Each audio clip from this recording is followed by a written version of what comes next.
Hola, muy buenas tardes. Mi nombre es Sami Altamirano, pertenezco al Paralelo 1 de Redacción Creativa.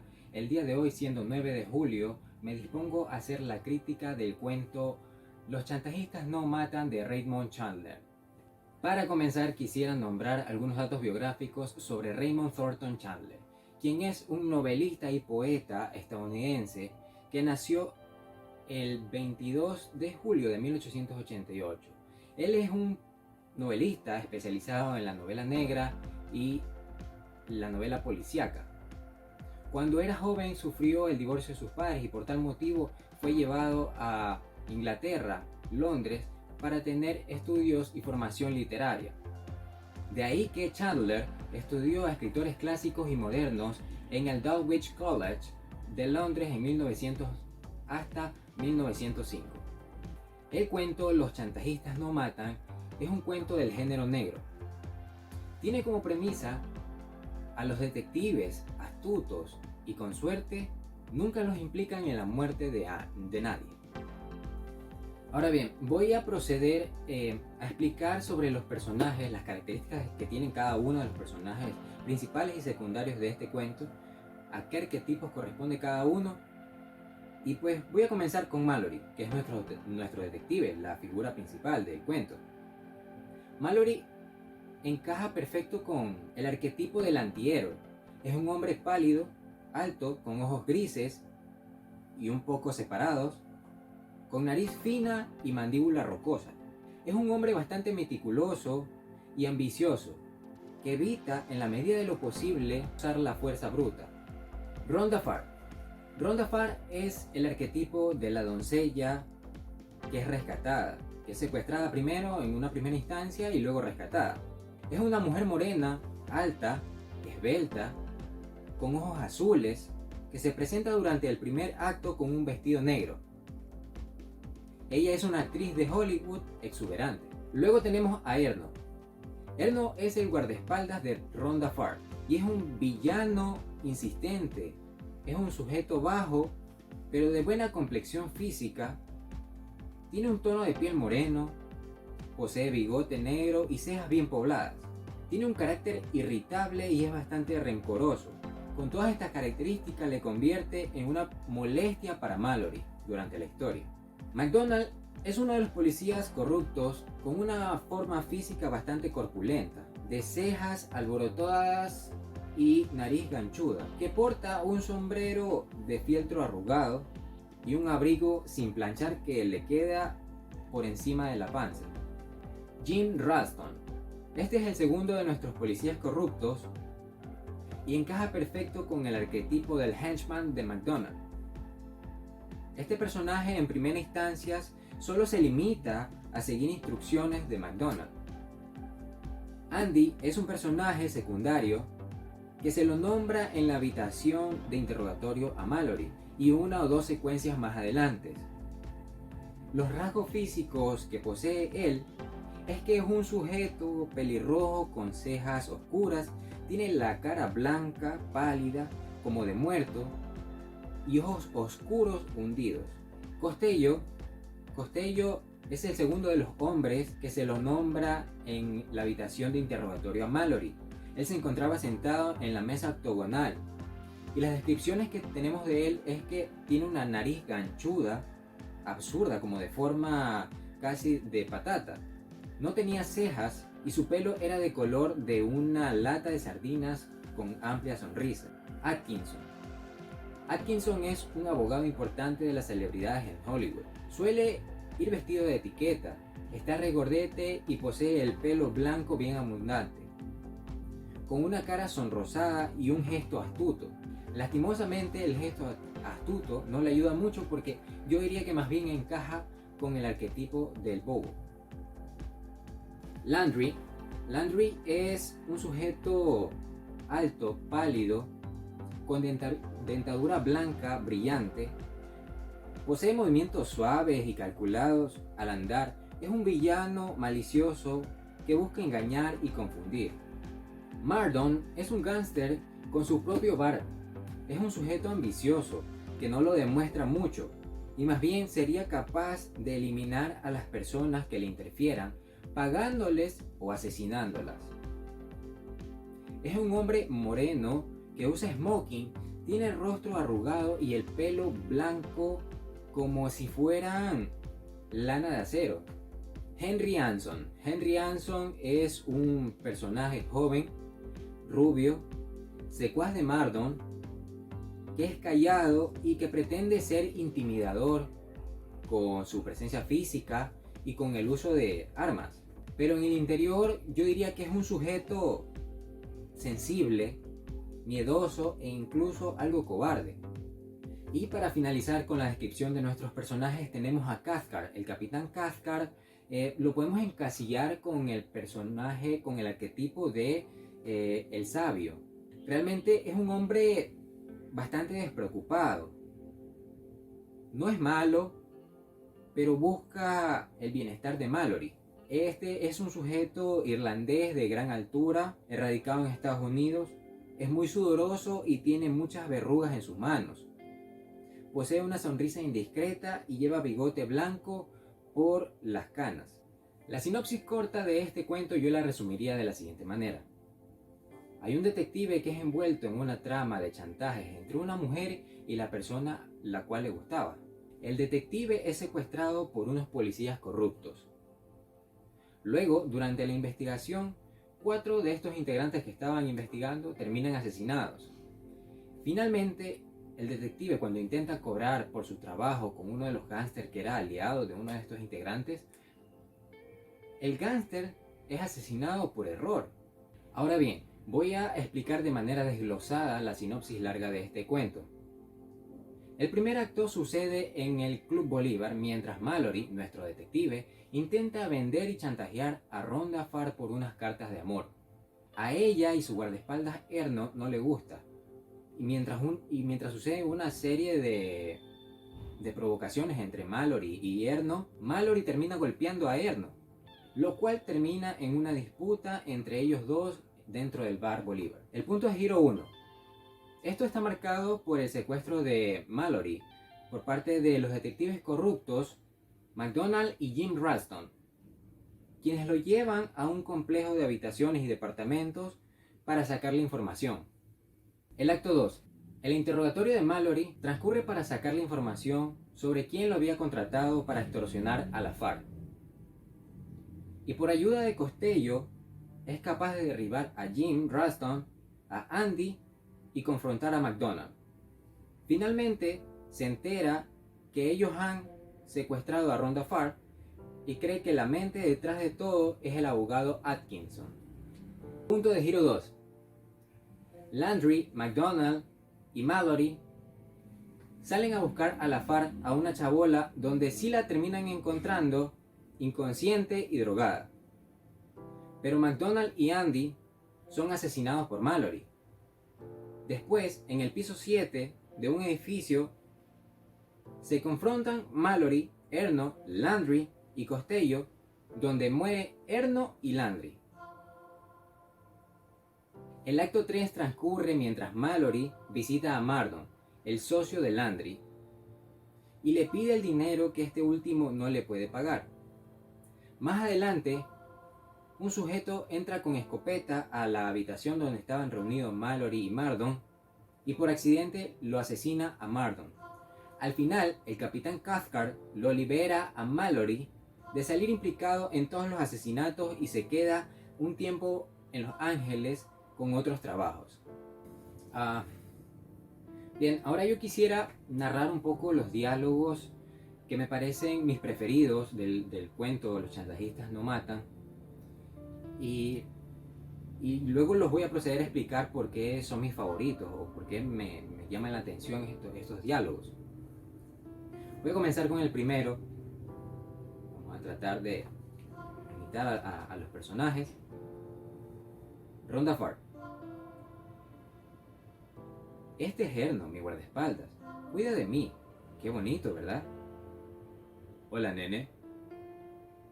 Bueno, gorila, ¿qué me cuentas? ¿Estás de broma, nene? ¿Sobre qué, gorila? Sobre lo de las cartas, nene. Olvídate, eso se acabó, nene. Tal vez no sepa a qué te refieres, pequeño. Largo de aquí, rufián. No sea que se me ocurra borrarte esa pelusa de encima del labio. Cuidado, gorila. Hay gente que la pasa mal por cosas como esa. Erno. Los chantajistas no matan, nene, ¿o sí? Mallory. Lárgate, cochino espagueti. Erno. Muy bien, nene. Vamos fuera. En marcha, En este primer diálogo es fácil de entender la escalada de tensiones entre Mallory y Erno. Por eso es uno de mis diálogos preferidos del cuento. Sí, lo diría preferido. Porque me permitió entender e introducirme en el Bar Bolívar, ¿no?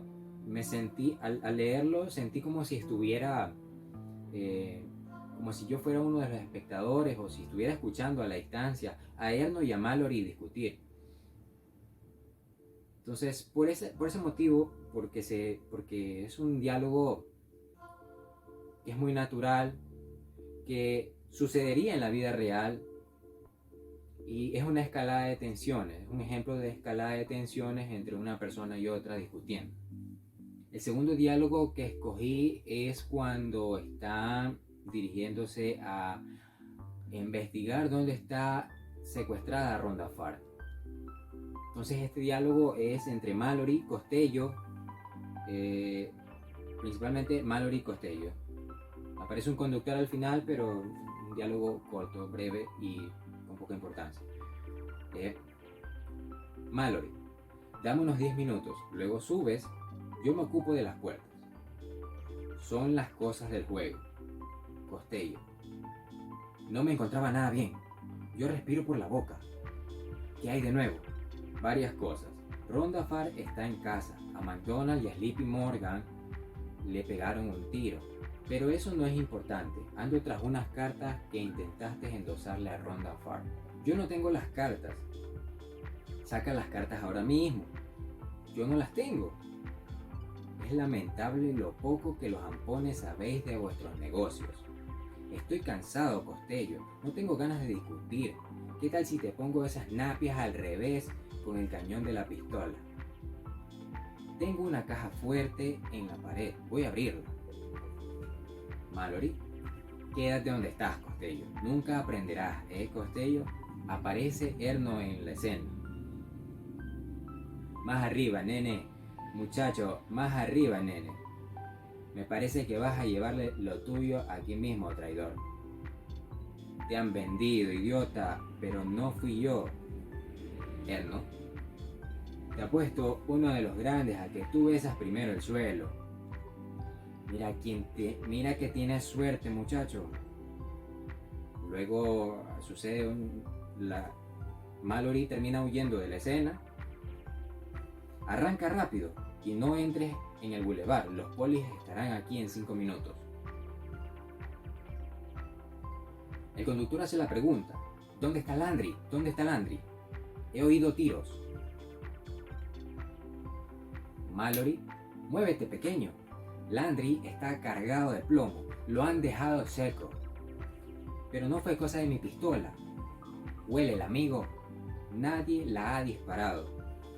El conductor se queda impactado y dice: ¡Jesús! Este segundo diálogo es un poco más complicado de ponerlo en contexto y asimilar un escenario, porque no hay la voz del narrador, y como no hay las descripciones del narrador ni la voz del narrador en este texto, en este diálogo, pues es un poquito más complicado de entenderlo, de asimilarlo, pero es absolutamente necesario para hacer esa dualidad entre las voces de las personas, de nuestros actores, de nuestros personajes principales o secundarios, y la voz del narrador omnisciente que conoce todo el escenario, conoce cómo se comportan cada uno de ellos. Tengo un tercer diálogo que he escogido y pues es entre Mardon y Mallory, sí. Mardon: ya no estoy ocupado, Henry. Ahora viene la parte divertida, Aquí nadie va a pegar tiros. A esta casa viene gente fina. Tal vez no matara a usted a Landry, pero no quiero verlo por aquí. Me estorba. No des un paso más, Henry. Necesito espacio para pensar. Puede que me metieras una bala en el cuerpo, pero no podrías impedir que mi pistola te dijese alguna cosita. A mí el ruido no me molesta nada. Tengo algunos billetes de 100 aquí en el escritorio. Voy a darle a Henry. Él lo acompañará al hotel, incluso le ayudará a hacer las maletas. Cuando se suba al tren camino del este, le entregará la pasta. Si después vuelve usted por aquí, habrá que hacer un nuevo trato. Partida nueva con baraja nueva y marcada. Igual a Henry se le ocurre algún cambio de guión. Lo noto un tanto inestable. Yo no lo creo. Henry suele hacer lo que se le manda. Quizás sea eso lo que me inquieta. Dijo usted que tenía a Landry en gran estima, Mardon. Eso es una sandez. Landry le importa un pimiento ahora que está muerto. Es probable que se haga usted con su parte del negocio. Ahora que no hay nadie alrededor que haga preguntas, usted podría quedarse con su parte. ¿Acaso pasa lo mismo en todas las mafias? Quiere quitarme del medio porque piensa que todavía puede colocar su porquería al mejor postor en el sitio adecuado, por más dinero del que le saca a este tugurio en un año. Pero no va a colocarla, Mardon. No hay mercado. Nadie va a darle ni una miserable céntimo por esa historia, ni por publicarla, ni para que no la publiquen. Mardon.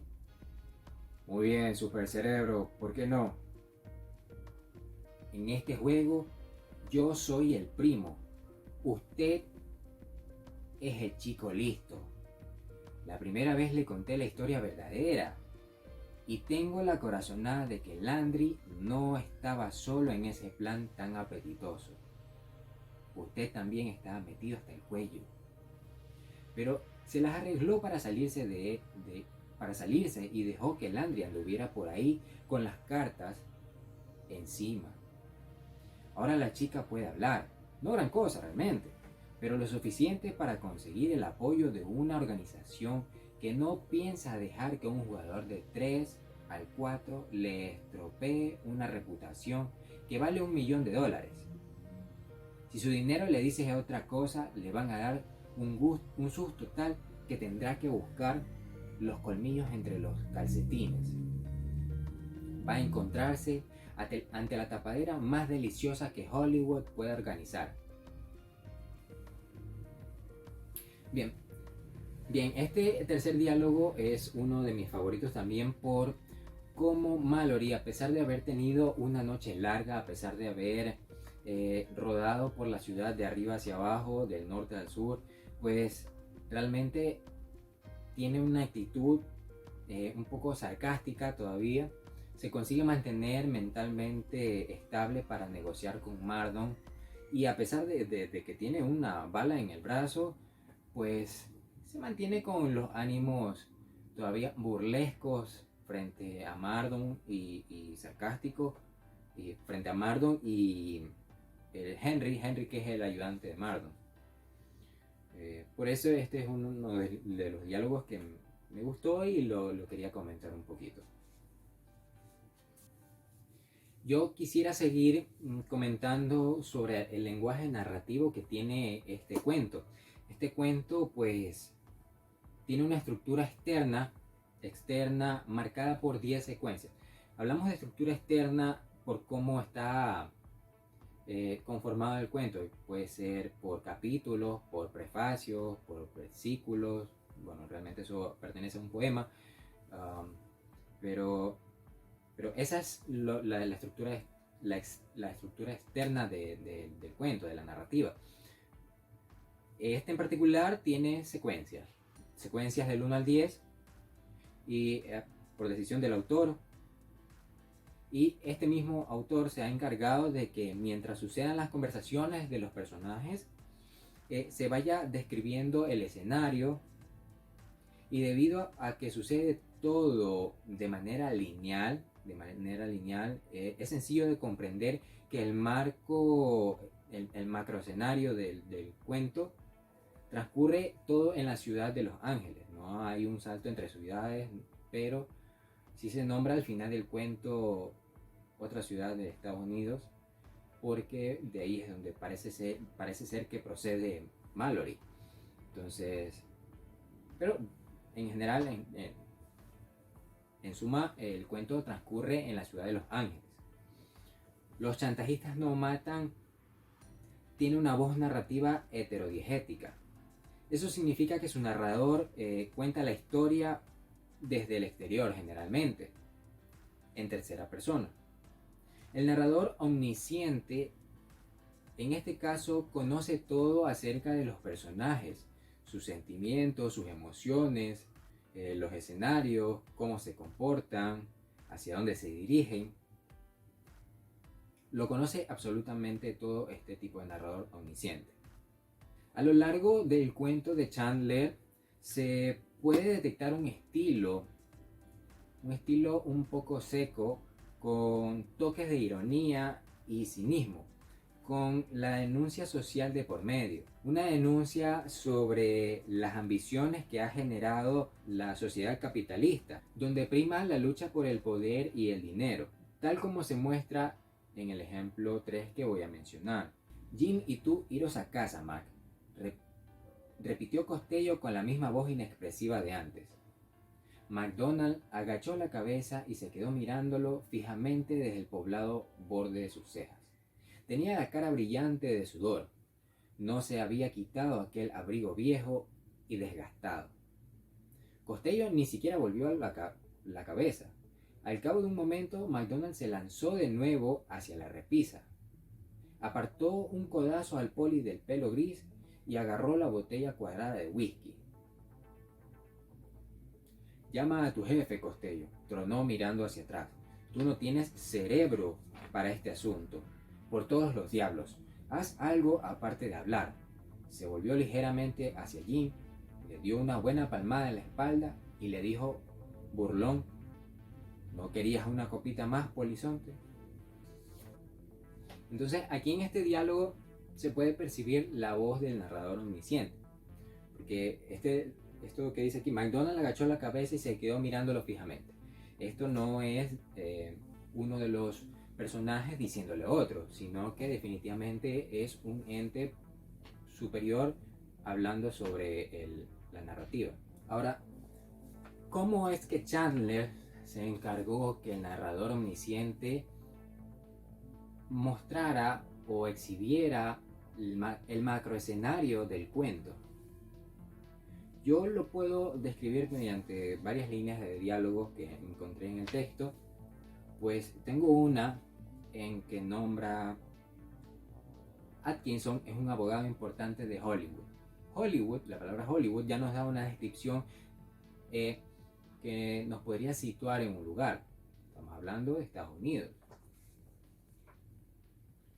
Hizo un giro y se metió en una urbanización de grandes jardines y mansiones dispersas y pretenciosas. 3 ranas croaron en medio de la oscuridad y el aire olía a flores de azahar. Entonces, estamos hablando de un lugar donde hay mansiones, Hollywood. Eso ya nos da pistas e indicios de dónde puede desarrollarse nuestra historia. Estamos hablando de la ciudad de Los Ángeles. Y todavía queda más claro esto cuando se nombra, todavía tiene ese sitio en Highland Drive. Highland Drive es como un parqueadero en la ciudad de Los Ángeles. Entonces con eso nos queda bastante claro cuál es el macroescenario del cuento. Desde luego hay variaciones y saltos entre ubicaciones dentro de la propia ciudad, porque por ejemplo hay una ubicación que es una chabola, una casucha, luego está el Bar Bolívar, luego está la jefatura de los detectives, también estaría la habitación donde están negociando o están interrogando a Mallory, y así estos escenarios van transcurriendo por la voz del narrador omnisciente. ¿Cómo más se puede demostrar la dualidad entre las voces de los personajes y las voces del narrador, ¿no? Y esta dualidad funciona, y que esta dualidad funciona en conjunto, ¿no? No puede funcionar de otra manera. Tengo un ejemplo corto. Es una lástima, señor Landry. Luego apoyó la cabeza en la tapicería y cerró los ojos. Luego apoyó la cabeza en la tapicería y cerró los ojos. Es una persona, digámoslo, una persona omnipresente, omnisciente, un dios para la narración. Es quien todo lo ve, quien todo lo sabe, quien sabe cómo se comportan, cómo va a reaccionar. Entonces va describiendo los sucesos, y de esta manera en conjunto es que funcionan las dos voces. No pueden funcionar separadas porque el cuento no tendría ni pie ni cabeza, desde luego. Con esto yo quiero dar por finalizado la crítica al cuento Los chantajistas no matan. Un cuento sin duda, sin lugar a dudas, un cuento bastante interesante, bastante llamativo, que introduce al lector y lo envuelve dentro de la trama. Yo diría que este es un cuento que no basta con leerlo una primera vez. De hecho, en la primera vez yo diría que un 80%, con un 80% de probabilidad que no lo vas a entender a la primera, pues tendrías que leerlo 2 o 3 veces seguidas para lograr captar cuál es el lío cuál es la trama detrás de las cartas de amor con la cual la chantajean a Rhonda Farr. Yo quedo muy agradecido por su atención. Espero les haya encantado este video y me despido con esto. Muchas gracias.